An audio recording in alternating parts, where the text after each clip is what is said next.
The August heat clung to the streets. Inside a quiet cafe, voices buzzed low. Until a sharp laugh cut through the air. A waitress froze as rough hands reached for her. "Don't touch me, it hurts me." At a booth by the window, Michael Turner. A 32-year-old single father with his daughter beside him. Stood slowly, and the room changed forever. Before we dive in, drop a comment with where you're watching from. And don't forget to hit subscribe for more stories like this. Let's begin.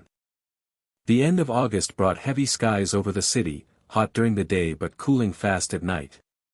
A man pushed open the door of a small cafe, his 10-year-old daughter skipping in beside him. He looked simple, almost ordinary, clean jeans, a plain button-down shirt, shoes scuffed from use but polished. Nothing about him stood out. He guided his daughter to a booth by the window. She immediately pulled crayons from her backpack and began sketching on the back of the paper menu. The man sat quietly, folding his hands, his gaze calm but unreadable. Their waitress came over. She was young, maybe 24, auburn hair pulled back, her smile kind but tired. Her name tag read Sarah. "And what can I get you, sweetheart?" she asked, crouching to meet the girl's eyes. "Spaghetti. Extra cheese," the girl said brightly. Sarah chuckled. "Spaghetti it is." She turned to the man, who ordered only coffee, his tone polite, measured, not wasting words. When she left, he glanced around the room. The cafe wasn't full, a couple of students with laptops, two older women chatting quietly. But in the corner, three men in loosened ties sat with beers, their voices too loud, their laughter sharp. Their eyes followed Sarah every time she passed. The man's expression didn't change. He only shifted slightly in his seat, observing, calm, like someone used to reading a room before anyone else noticed the tension building. His daughter kept coloring, oblivious. But the man knew. In the last days of summer, some storms didn't come from the weather. Sarah returned with a tray, balancing drinks for another table. Her smile never reached her eyes. The three men in the corner leaned back in their seats, watching her every move. "Hey, sweetheart," one of them called, loud enough for the cafe to hear. "Forget the spaghetti, why don't you bring yourself over here?" The others laughed, the kind of laughter that scraped against the quiet walls. Sarah stiffened but kept walking, pretending she hadn't heard. When she passed their table, one reached out, fingers brushing her arm. She pulled away quickly, muttering something polite before escaping toward the kitchen. The cafe fell silent for a moment, then picked up again, like nothing had happened. No one spoke up. No one moved. Except the little girl in the booth by the window. Emily looked up from her crayons, eyes wide.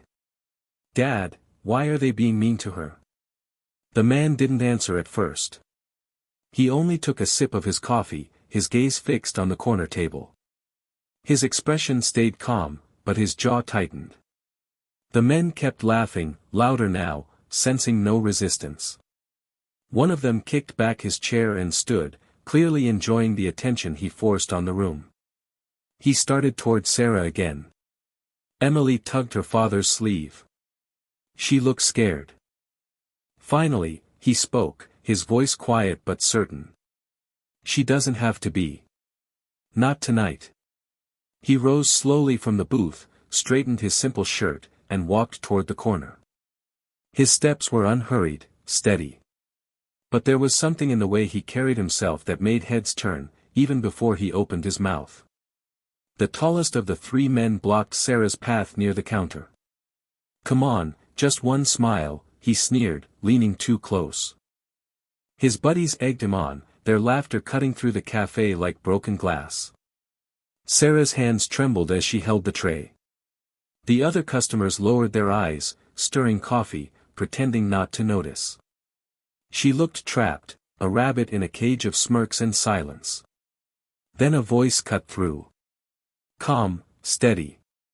Let her work." The man turned. The speaker wasn't big, not imposing. Just a father in a plain shirt, standing a few steps away. But there was a weight in his tone that froze the laughter. "What's it to you?" the man barked. "She told you no," he replied evenly. That should have been enough. The cafe grew quieter. Chairs scraped as people pretended to be busy, though every ear strained toward the unfolding scene. The tall man sneered. "Buddy, sit down before you get hurt." The father didn't flinch. He didn't raise his voice. He just stepped closer, placing himself between Sarah and the men. "My daughter's sitting over there," he said quietly. "She's watching. So whatever you're about to do, think carefully. Because I won't let her see me back down to cowards." For a moment, silence hung heavy. Then the leader's smirk faltered. A police siren wailed faintly somewhere outside, echoing closer. One of the men cursed under his breath. Sarah clutched her tray tighter, eyes wide. The father stayed calm, steady, as if confrontation was something he knew too well.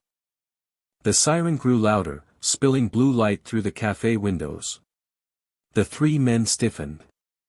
One muttered, "Screw this," and they shuffled toward the door, bumping tables on their way out. The leader shot the father a glare. "You'll regret that," he hissed before disappearing into the night. The cafe exhaled all at once. Conversations resumed in hushed tones. Chairs scraped, cups clinked, but no one met the father's eyes. It was as if they were relieved the storm had passed without them in it. Sarah stood frozen, clutching her tray like a shield. Her voice finally broke through, barely above a whisper. "Thank you." The father just nodded, returning to his booth. Emily beamed up at him. "You were brave, Dad." He ruffled her hair but said nothing more. Minutes later, two officers entered, scanning the room. Sarah hesitated, then told them everything, the crude remarks, the grabbing hands. Her voice shook, but she didn't falter. The father backed her up with a calm, steady account. The officers scribbled notes, promised to file a report, then left. When it was over, Sarah lingered at the table, twisting her apron strings. "You shouldn't have gotten involved," she said softly, though her eyes glistened with gratitude. He shrugged. "Somebody had to." She tried to smile, but it slipped. "This isn't new. They're just louder than most." Something in her tone made him study her closer. There was a shadow there, one that didn't come from strangers in a cafe. Emily tugged Sarah's sleeve, innocent and direct. "You can come eat with us when you're done. Dad makes the best spaghetti at home." For the first time that night, Sarah laughed. A small, fragile laugh. But it was real. The cafe had settled back into uneasy calm. Sarah brought Emily's spaghetti and set it down with a small flourish that made the girl grin. She poured the father's coffee, her hand shaking only slightly now. But when she turned toward the kitchen, she froze. A man in his 40s stood in the doorway, arms crossed, a smirk tugging at his lips. He wore a pressed shirt, his hair slicked back too neatly. The owner. "You've got a real talent for attracting drama, Sarah," he said, loud enough for the room to hear. "Can't you just smile and keep the customers happy?" Her face paled. They grabbed me," she stammered. He waved it off. "Drunk guys. They pay their bills. You, on the other hand, are replaceable." The words hung in the air like smoke. Some customers shifted uncomfortably, but no one spoke. Sarah lowered her head, mumbling an apology she didn't owe. The owner disappeared back into the kitchen, whistling like nothing had happened. At the booth, Emily frowned. That man was mean to her, too. Her father sipped his coffee, eyes steady on Sarah as she cleared tables with mechanical motions. He said nothing, but inside, a decision was forming. He'd seen that look before, the look of someone cornered with nowhere left to turn. When the meal ended, Sarah brought the bill with a tired smile. The father paid in cash, leaving a tip larger than the meal itself. She blinked, surprised. "You don't have to. Good service deserves better than what you're getting here," he said simply. For a second, Sarah looked like she might cry. But then Emily tugged her sleeve again. "Come eat with us sometime. Dad cooks better than this place." Sarah laughed softly, shaking her head.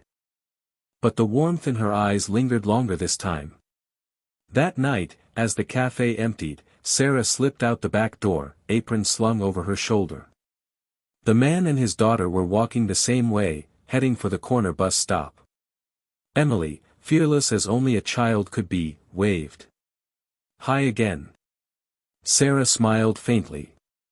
She looked tired, not just from the shift, but from something older, heavier. The man slowed his steps, letting Emily chatter about crayons and spaghetti until Sarah finally spoke. "You shouldn't come back here," she said quietly, glancing toward the cafe. "He'll make it harder for me if he sees you again." The man raised an eyebrow. "The owner?" She nodded, her voice low. He's been pressuring me for months. Tells me if I don't play nice with certain customers, I'll lose my shifts. I can't afford that. Rent's late already." For a moment, she looked like she might break. Then she straightened, forcing her tone steady. "I had plans once. College, a degree. But then my mom got sick, and I dropped everything to take care of her. After she passed, there wasn't enough money to go back. Now it's just this." The man listened, silent, hands in his pockets. His face gave nothing away, but his eyes were sharp, as though every word mattered. Emily looked up at Sarah and said softly, "You can come to our house. Dad makes spaghetti better than anyone." Sarah laughed, surprised by the warmth of it. "You're sweet," she whispered, brushing a strand of hair behind her ear. The bus groaned to a stop. Sarah climbed aboard, giving one last glance at the man, plain shirt, steady eyes, ordinary in every way. She had no idea that behind that simple exterior was someone who could change everything. 2 nights later, Sarah walked into the cafe with her shoulders squared, but her eyes carried fresh shadows. The regulars noticed, whispers trailed her movements. The 3 men from before weren't there, but their absence didn't bring peace. The owner loomed near the register, watching her with a thin smile. "You cost me good customers the other night," he muttered when she passed. "Word gets around. You better learn to keep your head down, Sarah. Or you'll be out by next week." She didn't answer. Just tied her apron tighter and went to work. From his booth by the window, the quiet man observed. He looked as he always did, neat, simple, unremarkable. But his eyes followed every shift in the cafe, as if mapping each move, each danger. Later, when the place thinned out, one of the men from that night slipped in alone. He leaned on the counter, grinning at Sarah. "Heard you like playing hard to get. Boss says I should try again." Her hand shook as she reached for the coffee pot. The man leaned closer. "Maybe after your shift." A chair scraped. The father stood, calm but unmistakably firm. "That's enough."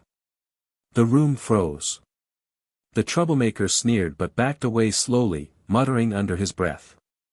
He left without ordering. Sarah's chest rose and fell fast, but she didn't speak. Not until she walked past the booth and whispered, "He won't stop. None of them will. And I don't have anywhere else to go." The man looked at her steadily. For the first time, he allowed a flicker of something else to show, not just sympathy, but quiet certainty. As though he already had an answer. By the end of the week, Sarah looked like a shadow of herself. The cafe felt colder, even in the late August heat. Every time she passed the counter, the owner's eyes followed, smug and threatening. That night, after closing, she sat alone at a corner table, head in her hands. The man and his daughter had finished their meal long before, but he lingered by the door, as if waiting for something. Finally, Sarah whispered, "I can't keep doing this. Her voice cracked, low and tired. Every night it's the same. If it's not the customers, it's him. And if I quit, I don't know how I'll pay rent. She lifted her face, not to him, but to the empty cafe around her. I thought I was stronger than this. I thought I could push through. But I'm stuck. The man stepped closer, his presence steady but never intrusive. He set a folded business card on the table. Nothing fancy, plain black letters on white paper. No title, no flourish. Just a name and a number. Sarah frowned. What's this? Call it, another option, he said quietly. If you want out, there's a place where you'll be treated with respect. No one touches you. No one talks to you like that. And you'll be paid fairly. Her eyes narrowed with suspicion. Why are you doing this? You don't even know me. He met her gaze calmly. Because sometimes the right person just needs a chance. And I can give it. For a moment, she looked at him as if trying to read past the plain shirt, the simple shoes, the ordinary face. But all she found was sincerity. She picked up the card slowly, her hands trembling. The next evening, Sarah dialed the number on the plain card. Her voice shook as she asked, "Is the offer still open?" "Always," came the reply. Calm, steady, without hesitation. 2 days later, she followed the address he'd written on the back, expecting maybe a modest diner, a corner joint with peeling paint and a broken neon sign. Instead, she stopped on a bustling downtown street, staring at a sleek glass-fronted building with a polished brass plaque above the door. She almost turned around. This couldn't be right. Inside, the scent of fresh bread and grilled herbs filled the air. The staff moved with precision and pride, uniforms spotless, smiles genuine. This wasn't a cafe scraping by, it was a thriving restaurant with its name glowing across the city skyline. And there he was. The man she thought she knew, standing near the counter in a tailored jacket this time, speaking quietly with a manager who hung on his every word. When he saw her, he smiled, the same calm smile she'd seen in the small cafe, the one that had stopped the bullies cold. Her breath caught. You own this?" He nodded simply. "Not just this one. A few others across the city." Sarah's knees felt weak. "But you never said, why hide it?" "Because titles don't matter," he said softly. "What matters is how people are treated. And I needed to see if you'd believe in yourself before you believed in me." For a long moment, she just stared at him, the simple father who wasn't simple at all. And for the first time in years, hope didn't feel dangerous. It felt real. The evening crowd in Michael's restaurant was thinning when the doors burst open. Sarah froze, her tray slipping in her hands. Her former director stormed inside, his voice cutting through the calm. "There you are," he shouted, jabbing a finger at her. "You think you can walk away from me? You were nothing without my cafe. Nothing." Heads turned, whispers rippled across the room. Sarah's breath caught, but before she could speak, Michael stepped forward.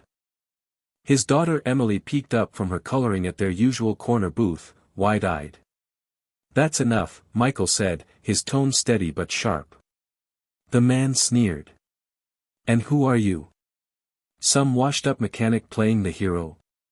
She's mine to deal with." Michael didn't flinch.